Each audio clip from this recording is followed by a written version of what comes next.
Hello and welcome back students, welcome back to vision academy. अगर आपने MAS CET 2025 का exam दिया हुआ है और अभी आगे कैप राउंड प्रोसेस में अप्लाई करने वाले for admission to BBA, BCA, BBM या बीएमएस के लिए, तो कौन कौन से डॉक्यूमेंट्स आपको चाहिए एडमिशन के लिए, कौन कौन से सबसे इंपॉर्टेंट डॉक्यूमेंट जो कि आपके पास में होने ही चाहिए, जिसके बिना एडमिशन नहीं मिलेगा, उन सभी डॉक्यूमेंट्स के बारे में आज हम बात करने वाले हैं। सो हर एक डॉक्यूमेंट के बारे में हम बात करेंगे जो कि आपके पास में होना ही चाहिए एडमिशन के लिए।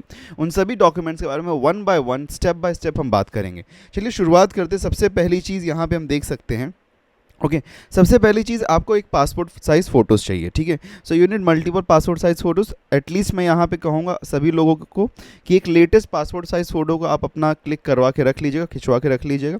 कम से कम 8 से 10 आपके पास पासपोर्ट साइज़ फ़ोटोज़ होनी चाहिए। ठीक है, नेक्स्ट थिंग आपको चाहिए होगा 10th स्टैंडर्ड का एसएससी का marksheet. Okay, 10th standard SSC का मार्कशीट। अगर सीबीएसई बोर्ड है तो उन लोगों को 10th यहाँ पे आप रेफ़र कर सकते हैं। ओके, एसएससी का कहीं पे भी अगर मैं कहूँगा एसएससी तो उसका मीनिंग है 10th स्टैंडर्ड। ठीक है, बिकॉज स्टेट बोर्ड महाराष्ट्र में उसको हम एसएससी कहते हैं, तो इसीलिए कहीं भी अगर मैं 10th की जगह पे एसएससी कहूँगा तो आप इसको इंटर रिलेट कर लीजिएगा। तो सभी स्टूडेंट्स को यहाँ पे 10th स्टैंडर्ड का मार्कशीट और या फिर एसएससी का मार्कशीट चाहिए। ठीक है, अच्छा, इन केस अगर आप सीबीएसई से होंगे या फिर आईसीएसई से होंगे जहाँ पे आपका मार्कशीट जो है ग्रेड बेस्ड है, अगर आपका मार्कशीट में ग्रेड बेस्ड है, ठीक है, ग्रेड बेस्ड है, या फिर आपके मार्कशीट में टोटल मार्क्स दैट मीन्स कि आपका जैसे फॉर एग्जांपल समझिए टोटल 6 पेपर था, एवरी पेपर फॉर 100 मार्क्स था, टोटल यहाँ पे 600, तो आपको 578 मिला है आउट ऑफ 600। ये मैंशन अगर आपके मार्कशीट में नहीं है तो आपको फिर वहाँ पर कन्वर्जन सर्टिफिकेट देने की ज़रूरत पड़ती है। कन्वर्जन सर्टिफिकेट कैसे बनाते हैं उसके ऊपर एक वीडियो हमारा रिलीज़ हो जाएगा। वैसे ऑलरेडी हमने एक वीडियो लास्ट ईयर रिलीज़ किया था, अगर आप चाहें तो उस वीडियो को फॉलो कर सकते हैं। वहाँ पे हमने बताया था कन्वर्जन सर्टिफिकेट कैसे बनाया जाता है। ठीक है, बट डू नॉट वरी, अगर आपको वीडियो नहीं मिलता तो हम वापस से वीडियो को अपलोड करने वाले हैं इस साल वापस से। सो आफ्टर दिस वीडियो वो वीडियो भी आपको मिल जाएगा। नेक्स्ट है, हमको चाहिए यहाँ पे 12th स्टैंडर्ड का मार्कशीट। ओके, जो कि अभी आपका 12th स्टैंडर्ड का रिजल्ट आ चुका है, तो अब आपको थोड़े दिन में उसका मार्कशीट भी मिल जाएगा। तो 12th स्टैंडर्ड का यानी कि एचएससी का मार्कशीट चाहिए, या फिर किसी ने अगर डिप्लोमा किया था ओके यहाँ पे तो उसको डिप्लोमा का मार्कशीट चाहिए होगा। और वंस अगेन यहाँ पे भी सीबीएसई, आईसीएसई या फिर अदर कोई भी बोर्ड्स है जहाँ पे टोटल मार्क्स आपके मार्कशीट में मेंशन नहीं है या फिर ग्रेड्स मेंशनड हैं, तो उस केस में आपको कन्वर्जन सर्टिफिकेट बनाने की ज़रूरत है। ओके, नेक्स्ट थिंग है, हमको चाहिए 12th स्टैंडर्ड का लीविंग सर्टिफिकेट या फिर transfer certificate. Okay, leaving certificate या फिर ट्रांसफ़र सर्टिफिकेट हमको चाहिए। नेक्स्ट थिंग, ये बहुत ही इंपॉर्टेंट है। ओके, इसके बिना एडमिशन आगे नहीं होने वाला है। नेक्स्ट हमको चाहिए सीईटी का मार्कशीट, बिकॉज हम एमएएस सीईटी के लिए अप्लाई कर रहे हैं, यहाँ पे through the CAP round process हम जा रहे हैं, तो we need the CET marksheet. Okay, CET marksheet हमको चाहिए होगा, जो कि आपको ऑनलाइन इंटरनेट पे जो कॉपी मिलती है आपके रिजल्ट की, उसी को प्रिंट लेके आपको सबमिट करने की ज़रूरत पड़ती है। ठीक है, next thing what we need, okay, next thing जो हमको यहाँ पे चाहिए होता है that is the CUET marksheet. The CUET marksheet किसके लिए चाहिए, यहाँ पे जो भी कैंडिडेट्स ओएमएस कैंडिडेट्स हैं, इफ़ इन केस अगर महाराष्ट्र कैंडिडेट्स ने भी अपीयर किया है, ओके, महाराष्ट्र कैंडिडेट्स ने भी सीयूईटी एग्जाम अपीयर किया तो वो अटैच कर सकते हैं। ओके, ऑल द कैंडिडेट्स जिन्होंने सीयूईटी एग्जाम दिया है वो अटैच कर सकते हैं यहाँ पे। ओके, इफ़ इन केस हम बात करें ओएमएस कैंडिडेट, तो ओएमएस कैंडिडेट ने अगर समझ लीजिए कि सीईटी नहीं दिया, वहाँ पे सिर्फ और सिर्फ सीयूईटी दिया है, तो सीयूईटी का मार्कशीट अपलोड करेंगे। इन केस समझ लीजिए दोनों ही एग्जाम अपीयर कर, दोनों मार्कशीट अपलोड करेंगे। ओके, बट एक चीज़ को ध्यान दीजिएगा कि जो भी महाराष्ट्र कैंडिडेट्स हैं उन सभी लोगों के लिए सीईटी मार्कशीट एसेंशियल है, बिकॉज सीईटी का स्कोर यहाँ पे प्रेफर किया जाता है फॉर महाराष्ट्र कैंडिडेट्स। ठीक है, दैट मीन्स कि you are a Maharashtra candidate, तो उनके लिए सीईटी का मार्कशीट यहाँ पे प्रेफर किया जाता है, और सीयूईटी प्रेफर किया जाता है फॉर ओएमएस कैंडिडेट जो कि आउटसाइड महाराष्ट्र कैंडिडेट्स है, उनके लिए प्रेफर किया जाता है। ओके, नेक्स्ट आपको चाहिए होता है E scrutiny, acknowledgement and receipt. E scrutiny, acknowledgement and receipt ये कब होता है, बिकॉज ये आपका ज़रूरत पड़ता है एडमिशन के टाइम पे। तो ई स्क्रूटिनी, एक्नॉलेजमेंट एंड रिसिप्ट ये वो कॉपी होता है जो कि जब आपका अलॉटमेंट हो जाता है तब आपको मिलता है। ये कैप राउंड प्रोसेस का है, ये अभी बाद में आएगा, ये कैप राउंड के थ्रू ही आपको मिलता है यहाँ पे। Okay, E scrutiny, acknowledgement and receipt, जब हम कैप राउंड प्रोसेस का फॉर्म फिल कर देते हैं और आपका पूरा फॉर्म वेरीफाई हो जाता है, तो वहाँ पे आपको एक ई स्क्रूटिनी, एक्नॉलेजमेंट एंड रिसिप्ट मिलता है। तो ये आप फिर वहाँ पे सबमिट कर दिए, ये कोई इशू नहीं है। ये तो जब कैप राउंड का फॉर्म आएगा, जब हम उसको फिल करेंगे तब ये आएगा। तो अभी पूछना शुरू मत कर देना कि सर कहाँ से मिलेगा, क्योंकि बता रहा हूँ कि जब कैप राउंड प्रोसेस शुरू होगा ना, तो वहाँ पे आपका जब फॉर्म कंप्लीट हो जाएगा पूरी तरीके से, जो इनिशियल फर्स्ट प्रोसेस रहता है कैप राउंड का, वो जब आपका पूरी तरीके से कंप्लीट हो जाएगा, तब आपको जो फाइनल फॉर्म मिलेगा, फाइनल जो रिसिट मिलेगा, वो रिसिट को आपको सबमिट करना पड़ता है during the time of the admission. Next है seat allotment letter. Seat allotment letter जब हमारा कैप राउंड 1, 2, 3 उसमें जब आपको कहीं पे सीट एलोकेट हो गया है, तो उसके बाद में जो आपका अलॉटमेंट लेटर होता है उसको आप डाउनलोड करके यूज़ करते हैं। Okay, so that is seat allotment letter. Okay, so ये भी कैप राउंड प्रोसेस के टाइम पे ही आपको मिलेगा, अभी नहीं मिलेगा, तो don't worry about that. Next हमारे पास में डोमिसाइल सर्टिफिकेट। अब डोमिसाइल सर्टिफिकेट ज़रूरी है in original copy for all the candidates जो कि महाराष्ट्र कैंडिडेट्स के लिए क्लेम कर रहे हैं। Okay, for all the candidates out there. देखिए, इसके लिए अल्टरनेटिव क्या है हमारे पास में? अल्टरनेटिव ये है कि अगर आपके पास में बर्थ सर्टिफिकेट है, ओके, अगर आपके पास में बर्थ सर्टिफिकेट है जो कि डिनोट करता है कि आपका बर्थ महाराष्ट्र में हुआ, बर्थ सर्टिफिकेट, ओके, जो कि डिनोट करता है आपका बर्थ महाराष्ट्र में हुआ है, तो इसका अल्टरनेटिव में डोमिसाइल की जगह पे आप उसको यूज़ कर सकते हैं। सेकंड अल्टरनेटिव क्या है कि आपके एलसी में मेंशन्ड है, आपके एलसी में मेंशन्ड है कि आपका बर्थ प्लेस जो है, आपका birth place is in Maharashtra, तो बर्थ प्लेस महाराष्ट्र में है, ये बात मेंशन है, तो उस केस में आपको डोमिसाइल नहीं लगेगा। फॉर ऑल द कैंडिडेट्स जिनका बर्थ प्लेस इन महाराष्ट्र है, उनको डोमिसाइल सर्टिफिकेट नहीं लगता है। ओके, ओके, ठीक है, इतनी बात को आप ध्यान दीजिएगा। जो जिसका भी बर्थ प्लेस इन महाराष्ट्र है उनको डोमिसाइल सर्टिफिकेट नहीं लगता है।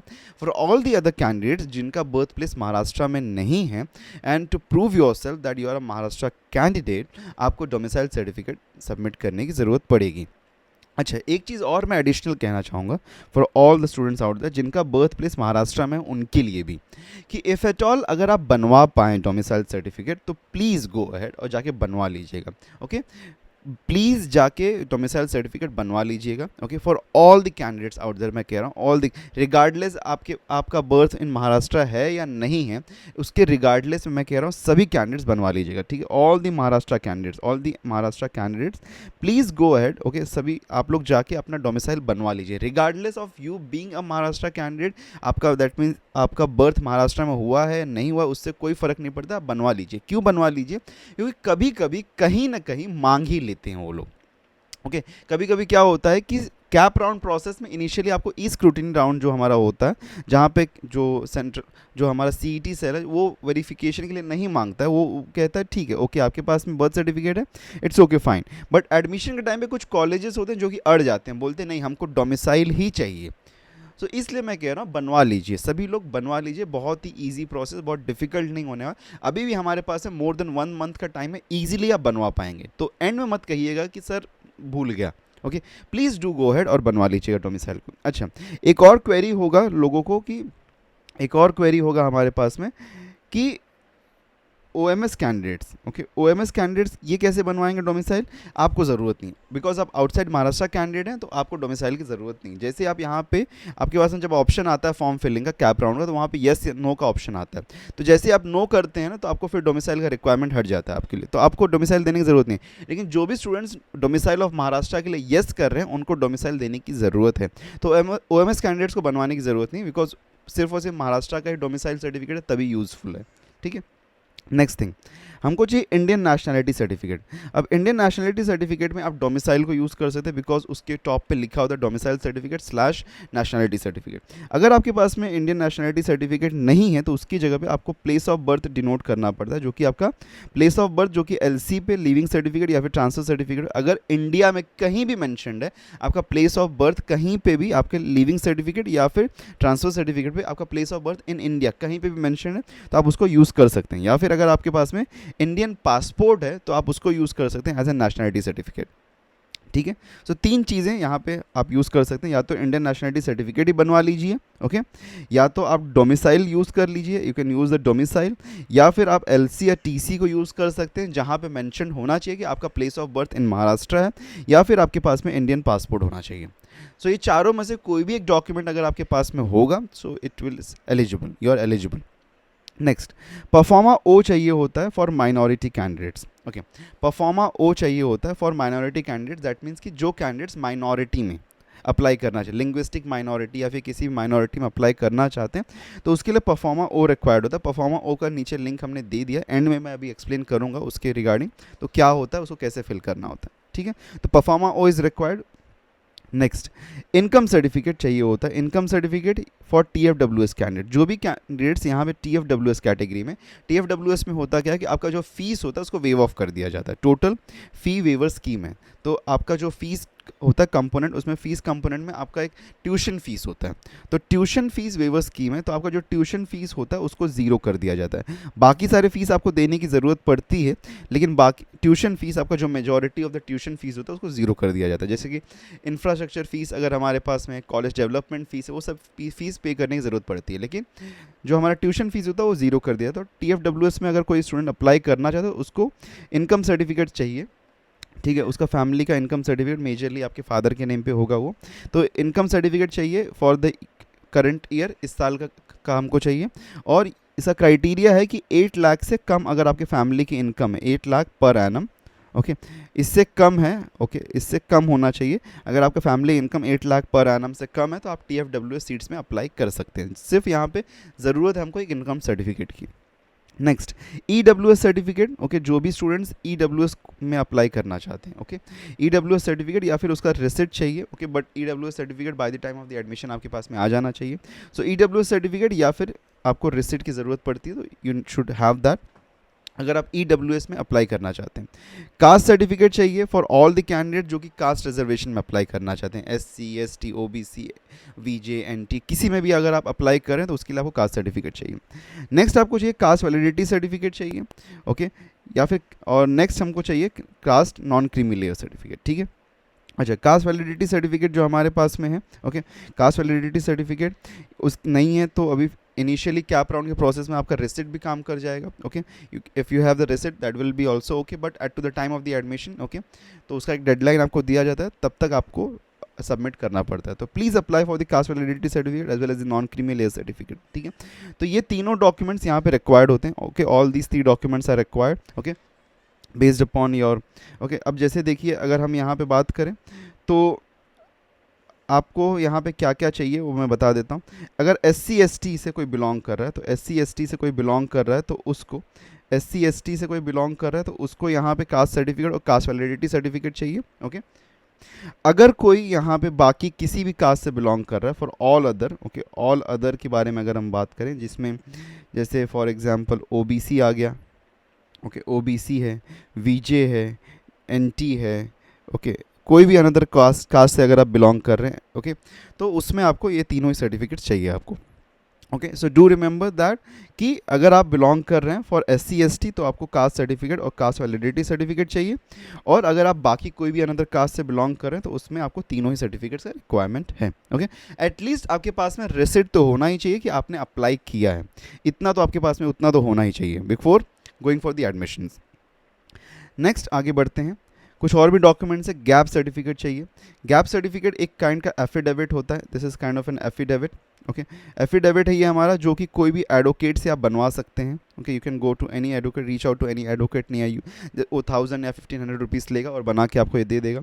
तो ये चाहिए हमको गैप सर्टिफिकेट वो स्टूडेंट्स के लिए जिनका कोई भी गैप हो, जैसे फॉर एग्जांपल समझिए लास्ट ईयर आपने 12th स्टैंडर्ड दिया था, लास्ट ईयर आप पास हो चुके थे, अभी 1 साल गैप आपने लिया था, तो उसके लिए आपको गैप सर्टिफिकेट चाहिए।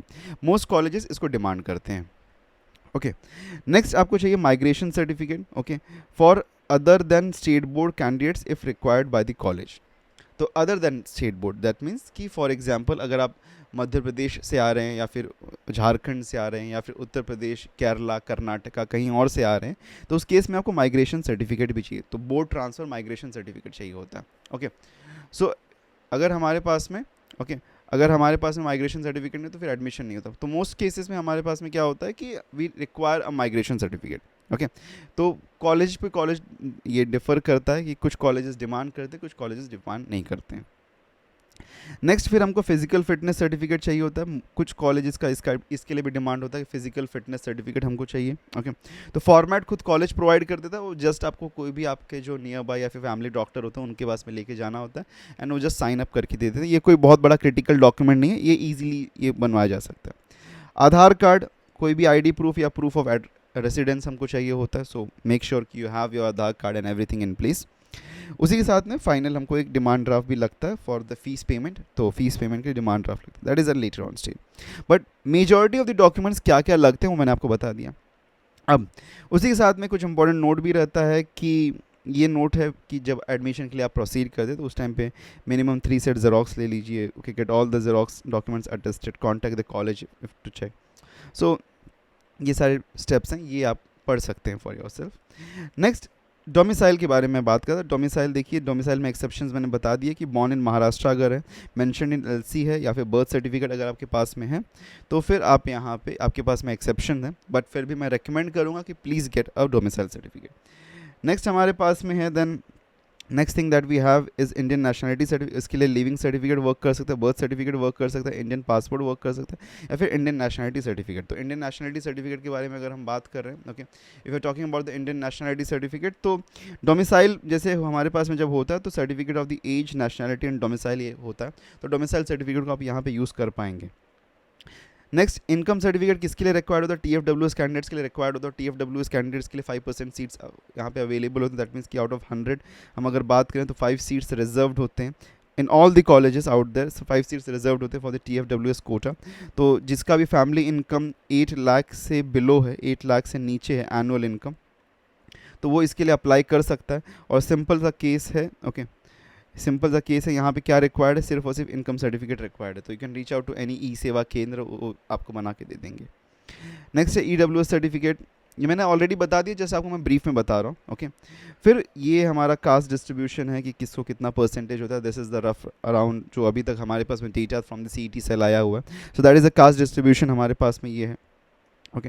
कास्ट डिस्ट्रीब्यूशन में भी ये देख लीजिए, SC ST के लिए सिर्फ और सिर्फ यहाँ पे 2 डॉक्यूमेंट्स रिक्वायर्ड है, बाकी सभी अनदर कास्ट के लिए यहाँ पे 3 डॉक्यूमेंट्स रिक्वायर्ड है। Caste certificate, validity, non creamy, ये तीनों रिक्वायर्ड है। और SC ST के लिए सिर्फ और सिर्फ सर्टिफिकेट और वैलिडिटी रिक्वायर्ड है। नेक्स्ट अदर सर्टिफिकेट्स कुछ और भी हमारे पास है, जैसे गैप सर्टिफिकेट मैंने बता दिया। ऑफन अगर आप कैटेगरी में लाएगा तो ऑफन सर्टिफिकेट चाहिए। डिसेबिलिटी सर्टिफिकेट चाहिए, अगर आपके पास आपका परमानेंट डिसेबिलिटी क्राइटेरिया में आता है तो उसके लिए आपको परमानेंट डिसेबिलिटी सर्टिफिकेट चाहिए। नेक्स्ट माइनॉरिटी सर्टिफिकेट चाहिए। एक ये सर्टिफिकेट भी थोड़ा सा क्रूशियल हो जाता है एंड टाइम पे आते आते। सबसे पहली चीज़ मैंने आपको बताया था परफॉर्मा ओ, तो ये परफॉर्मा ओ ये है, ओके। सिंपल सा ये एक फॉर्म है हमारे पास में जो आपको डाउनलोड आप कर पाएंगे, मैं लिंक दे दूंगा इसका नीचे डिस्क्रिप्शन में, ये आप डाउनलोड कर पाएंगे। तो डाउनलोड करने के बाद में आपको सिंपली उसको फिल करना है और आपके पेरेंट्स का साइन और आपका साइन, ओके, पेरेंट्स का साइन नहीं, सिर्फ आपका साइन कर देना है यहाँ पे और आप इसको सबमिट कर सकते हैं, ठीक है।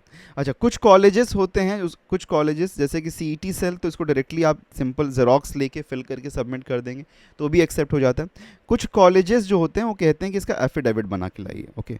कुछ कॉलेजेस एफिडेविट एक्सेप्ट करते हैं, तो एफिडेविट कोई बहुत बड़ा प्रोसेस नहीं, 1 दिन का प्रोसेस होता है, वो बनवाया जा सकता है। CET सेल में हमने लास्ट ईयर देखा, ओके, CET सेल में हमने देखा कि लास्ट ईयर कुछ स्टूडेंट्स ने इसका एफिडेविट सबमिट किया था तो उनका भी एक्सेप्ट हो गया, और कुछ स्टूडेंट्स ने इसको डायरेक्टली जस्ट फिल करके, ओके, एक ब्लू पेन से फिल करके जेरोक्स निकाला, इसका प्रिंट आउट निकाला और फिल करके सबमिट कर दिया तो भी एक्सेप्ट हो गया था, तो कोई इशू की बात नहीं है, ओके।